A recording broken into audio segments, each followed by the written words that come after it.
shout out to all the parents that have kids going back to school over the next couple of weeks. As you all know, we look after lots of teenagers, lots of kids in our practice. A big part of what I do is making sure that these little ones get the best opportunity to grow up healthy and strong and not have to go through a lot of the problems that we experience as adults. All of that comes back down to education.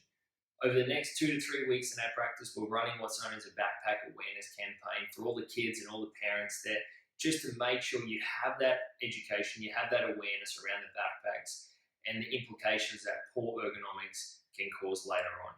First things first, if you're buying a new backpack, making sure you're getting one where the straps are quite thick. The reason that's so important is when they put it over the shoulder area, underneath this area is what's known as the brachial plexus. That's where all the nerves in there come out.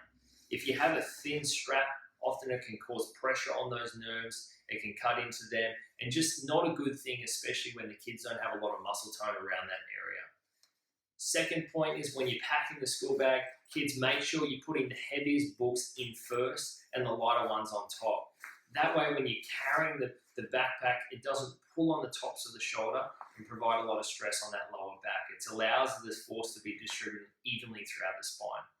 When it comes to the weight of the school bag, you want to be looking around 15% of your body weight. Exceeding that is going to put pressure on all areas of the spine. Probably the most important thing is when you're carrying the school bag, make sure both straps are on the shoulder. It may not appear like a big deal, but what it will do if you're carrying it on one shoulder, it can actually cause a shift in the spine. And when we look at the spine front on, when you get a lot of force on one shoulder, it can actually cause it to turn. And so if you're looking at your child and you notice that there's a slight difference in the shoulder height, often that's traced back to a structural shift in the spine. If you see this in your kids, get it checked by a chiropractor, making sure we're taking care of that as quickly as possible. A lot of these shifts in the spine early on, they don't take a lot to correct through education, through exercise, through really getting that spine back in a normal position to make sure it doesn't develop, it doesn't stay in that position, especially during the growth spurt as they go into adulthood.